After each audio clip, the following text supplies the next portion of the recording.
안녕하십니까. 2022년 3월 11일 최병무 이펙트 시작하겠습니다. 자, 민주당 이재명 후보가 대선에서 패배하면서 과연 민주당은 어떻게 될 것이며, 그 다음에 이재명 후보의 정치적 미래, 이건 어떻게 될 것인가, 뭐 이런 부분에 아마 관심을 가지고 계신 분이 있을 겁니다. 왜 그러냐면 그게 사실은 윤석열 정부가 앞으로 그 순화하느냐 여부하고도 굉장히 밀접한 관련이 있거든요. 왜 그러냐? 바로 의회를 민주당이 장악하고 있는데, 그것도 그냥 보통 장악이 아니고 172석의 여권, 그러니까 야권이죠. 이제 야권 전체를 합치면 180석에 육박합니다. 이 정도면 굉장한 5분의 3입니다. 5분의 3이기 때문에 이거를 어떻게 뭐 좋은 말로 협력을 해나가면서 국정을 운영하느냐. 왜냐하면 사실 윤석열 정부, 어느 정부든 초기에 모든 개혁 조치를 다 해야 됩니다. 그런데 행정적 그 권한만 가지고서 그걸 다 하기는 어렵습니다. 그러니까 의회, 법을 개정하고, 뭐 예를 들어서 여가부 폐지 하나만 해도 아마 쉽지 않을 겁니다. 법 개정 안 하면, 정부조직법 개정 안 하면 안 되는 거 아니겠습니까? 그런데 지금 민주당에서 자기네들이 2대녀의 압도적인 지지를 받았는데 그거를 동의할 수 있을까요? 그러니까 만약에 그걸 성사시키려고 한다면 민주당에 그만한 대가를 지불해야 될 것으로 저는 보입니다. 그래서 아마 당분간 여가부 폐지는 어려울 것이다. 그거는 윤석열 정부가 의지가 없기 때문이 아니고 민주당이 발목을 잡기 때문에 어려울 것이다, 이렇게 보고요. 왜냐하면 그게 또 그 문제를 가지고 충돌하면 할수록 윤석열 정부는 2대남의 지지를 받는 정부, 그 다음에 그 민주당은 2대녀의 지지를 받는 야당, 이렇게 될 겁니다. 굳어지죠, 이미지가. 그래서 아마 쉽지 않을 것이다. 그리고 그걸 관철시키려면 다른 걸 줘야 된다.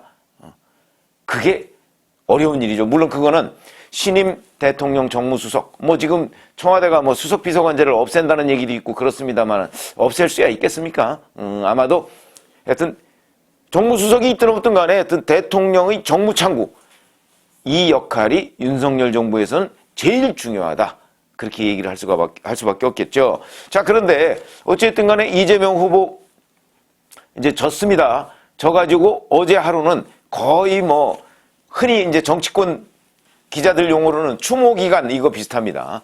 온갖 립서비스를 이재명 후보한테 해줬는데 그 첫 번째가 바로 근소한 차이로 졌기 때문에 뭐 우리 충분히 제기할 수 있다, 저는 립서비스라고 보는 거죠.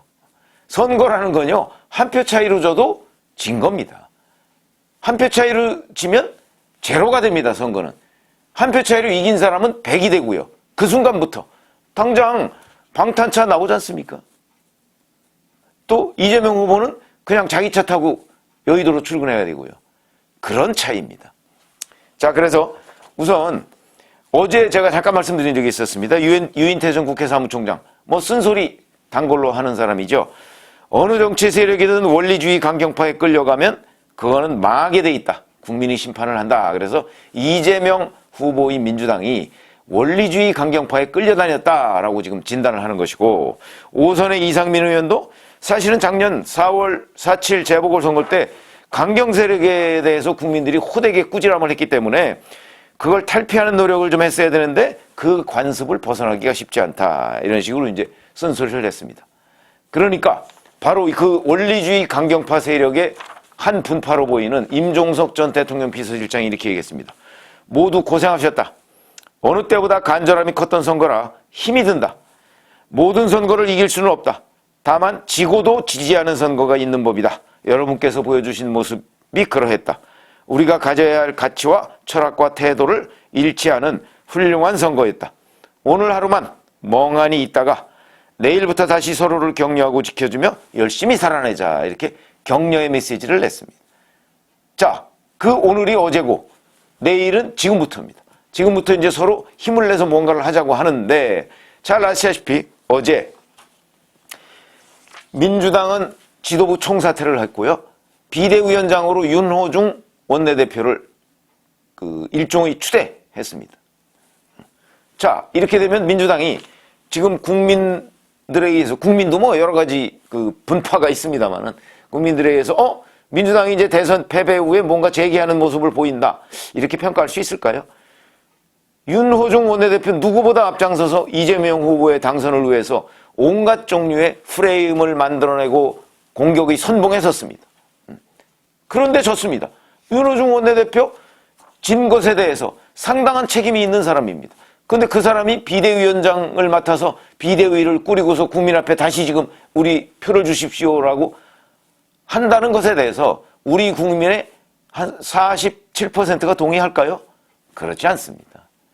일단 47% 정도의 지지를 받았지만 그건 이재명 후보가 총결집하고 자기 세력을 투표장으로 많이 이끌어낸 결과물이 47%죠.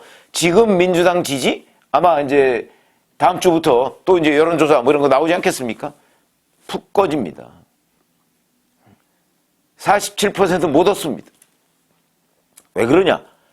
그거는 이 사람들은 한번 심판을 받았다 그럼 심판을 받았으면 다음번 재심판을 위해서는 본인들이 달라진 모습을 보여줘야 되는데 윤호중이라는 국회의원은 그냥 뭐 그나물의 그 밥이다. 이렇게 되는 거죠. 이렇게 되면 국민들은 전혀 새로운 느낌을 갖지 않습니다.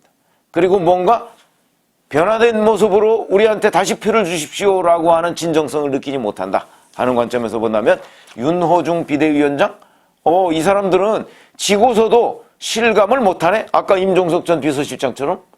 그러니까 바로 그 원리주의 강경파의 또 다른 멘토 김어준 씨 같은 사람이 어제 자기 그 뉴스공장에 나와서 이렇게 얘기를 했습니다. 보통은 이제 대선 같은 큰 선거를 지고 나면 몇 달에 걸쳐서 당이 와해 수순으로 가거나 재조립되거나 아니면 세대 교체가 이루어지거나 내분이 크게 일어나는데 이번에는 그렇게 진행될 것 같지는 않다 이렇게 얘기했습니다. 아까 임종석 전 실장이나 지금 김어준 씨나 그 근간을 흐르고 있는 내용은 0.73%포인트 정도 졌는데 이건 뭐 진 거 아니다 이거죠. 진 겁니다. 이 원리주의 강경파 세력들이 이렇게 자기들의 영향력을 지금 민주당 내에서 유지하고 그것을 민주당의 당원들이 받아들이는 한 민주당에는 재기의 희망이 없다. 저는 그렇게 전망을 합니다. 왜 그러냐? 그건 국민의힘도 마찬가지였습니다. 국민의힘이 연전연패를 하가면서 박근혜 전 대통령의 탄핵을 받고 나서 연전연패했죠.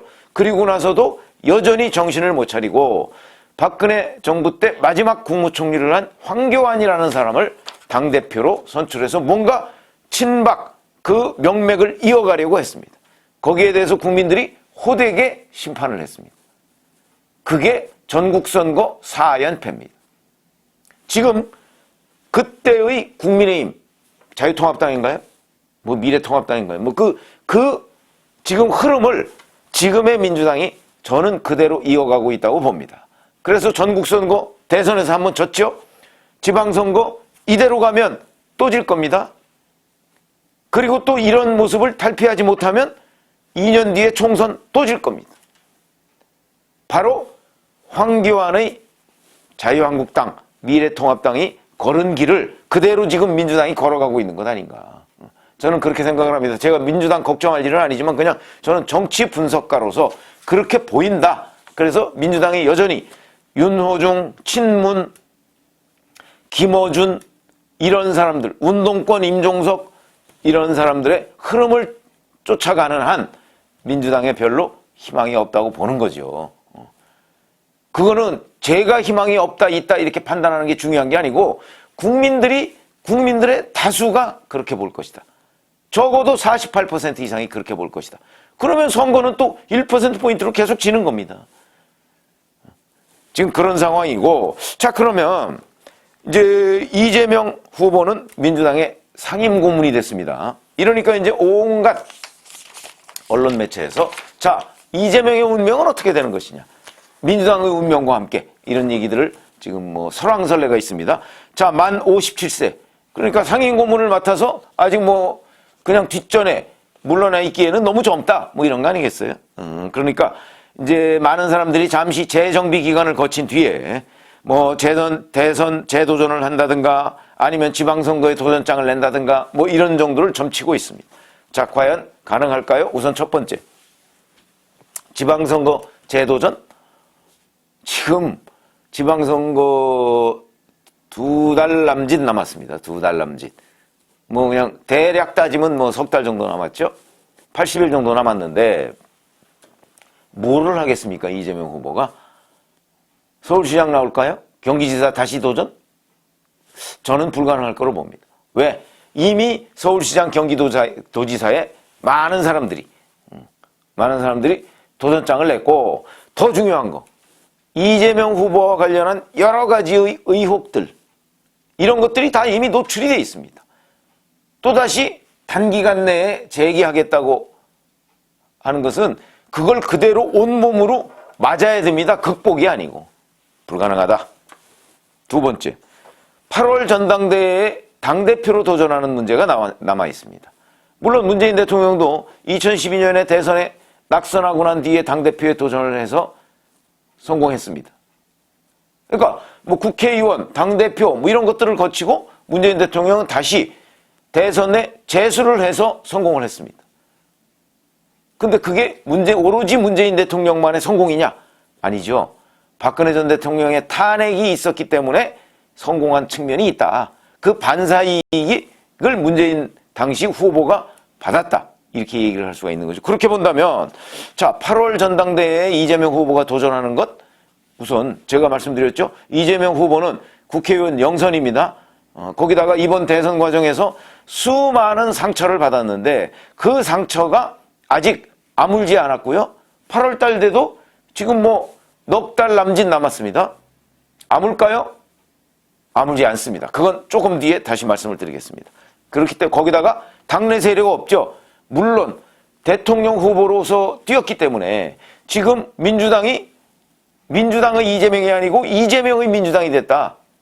그걸 만들겠다 이렇게 얘기를 했지만 지금 민주당 사람들, 국회의원들 사석에서 만나보면 이재명 후보에 대한 여러 가지 그 단점들 그리고 결정적인 약점들 많이 얘기합니다. 무슨 얘기냐? 우리 당 후보로 선출이 됐으니까 내가 이재명을 찍어주십시오라고 국민들한테 설득하고 다녔지, 나는 도저히 저런 사람을, 저 뭐 누가 뭐래도 뻔한 대장동 의혹의 핵심인데 그걸 윤석열 게이트라고 국민 앞에 눈높이 안 맞게 이렇게 그 주장을 하는 사람, 이런 사람은 나는 도저히 같이 할 수가 없다. 적어도 동의할 수가 없다. 백현동 게이트 마찬가지고요. 성남FC 의혹 마찬가지입니다.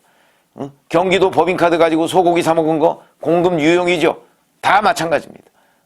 그렇기 때문에 자기 세력이 없는 데다가, 자기 세력이라고 그러면 뭐 성남시 때부터 그 같이 있던 뭐 정진상, 김용 뭐 다 정치인들 아닙니다. 그런 사람들 외에 자기 세력이 없기 때문에 지금 이재명 캠프에서 뛰었던 사람들, 이건 전혀 자기 세력이 아니다 라고 본다면 8월 전당대회 도전은 뭐 본인의 자유지만 성공할 가능성 없다, 저는 이렇게 보고요. 2년 뒤에 국회의원 도전, 5년 뒤에 대선 재도전, 글쎄요, 그거는 아주 먼 뒤의 얘기입니다. 자, 그러면 이런 거 한번 생각해 보시죠. 5월 10일에 이제 윤석열 대통령이 취임을 합니다. 그러면 20일 뒤에 지방선거가 있습니다. 그러니까 5월 10일 윤석열 대통령 취임하는 그 즈음에 이미 지방선거는 열기를 뿜고 선거운동에 들어갑니다. 자, 이렇게 되면요, 여기서 공방전이 치열하겠죠. 그러면 윤석열 대통령 초기, 흔히 우리가 6개월 정도를 허니문 기간이라고 하는데, 허니문 기간 이번에는 없습니다. 지방선거 때문에 곧바로 공격에 들어오겠죠. 그래서 그만큼 윤석열 대통령의 초기 인사가 중요하다는 겁니다. 곧바로 공방전을 벌일 거기 때문에, 선거운동이기 때문에 이렇게 되고, 여기에서 이재명 후보의 역할, 저는 거기에서는 어느 정도 있을 거라고 봅니다. 왜냐하면 검찰이든 누구든 간에 이재명 후보가 지금 안고 있는 여러 가지 의혹들, 그거를 다시 끄집어내서 수사 아마도 못할 겁니다. 왜? 선거 때문에. 선거 직전에 변수를 만들면 안 되지 않습니까? 그러니까 아마 자제하고 있을 것이다. 어차피 지금까지 이러고 있는데요, 뭐. 아니면 좀 더 일찍 문재인 정부 끝나기 전에 아마 손을 댈 수도 있고요. 그렇게 되면 이재명 후보가 선거에서 역할을 하기가 어렵죠. 그럴 가능성이 있고, 다 당장 따지고 보면 이런 겁니다. 이재명 후보의 앞날, 제가 2년 뒤, 5년 뒤 뭐 이런 얘기를 했지만 저는 매우 부정적으로 봅니다. 물론 뭐 예측이야 틀릴 수도 있죠. 근데 부정적으로 보는 이유가 우선 대선이 끝났으니까 문재인 대통령 5월 9일까지입니다. 그 전에 한 2달 정도 남았지 않습니까? 이 2달 기간 동안에 검찰이 지금 덮어두었거나 아니면 그냥 지지부진한 수사 상태로 놔둔 것들이 있습니다. 바로 대장동 사건 덮어둔 거죠. 성남FC 후원금 의혹, 변호사비 대남 의혹, 법인카드 유용, 공금 횡령이죠. 이런 것들 다 지금 내용 자체가 매우 구체적입니다. 저보고 조사하라고 그래도 정말 한 달 정도면 충분히 조사할 수 있는 내용들이고 유죄를 입증할 가능성이 매우 높은 혐의들입니다. 이런 것들 그냥 놔두지 않습니다. 이걸 수사한다고 해서 정치보복이라고 할 사람 없습니다. 오히려 그걸 덮어두었거나 아니면 그 수사를 미뤄두었던 것이 바로 정치성이 있는 수사였죠. 그렇기 때문에 이런 문제들에 대한 사건 개시의 가능성, 문재인 정부가 아니죠. 윤석열 정부 출범 직전에 이루어질 가능성도 있고, 그렇지 않으면 이제 지방선거 후에 이루어질 가능성이 있다. 이렇게 본다면 이거는 이재명이라는 사람이 검찰에 한두 번 불려다녀서 될 문제가 아니고, 그리고 그 경우에도 이건 유죄로 입증될 가능성, 재판에 넘어갈 가능성, 기소될 가능성이 매우 높은 현안들이기 때문에 이런 문제를 본인이 안고 당내에서 그렇다고 이재명 후보의 원군들이 많을 것인가? 다릅니다. 그 원군은 어제 한번 이제 립서비스로서 잘 모셨고 오늘 이후에는 이재명 후보에 대한 원군은 그렇게 별로 많지 않을 것이다 라고 본다면 저는 이재명 후보가 정치적으로 재기할 가능성 크지 않다. 이렇게 봐서 이재명의 운명은 지금 결국은 또 검찰이 쥐고 있을 가능성이 있습니다.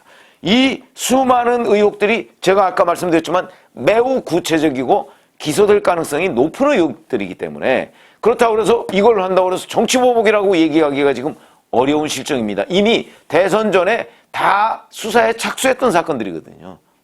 그걸 마무리 지어야 될 거 아니겠습니까?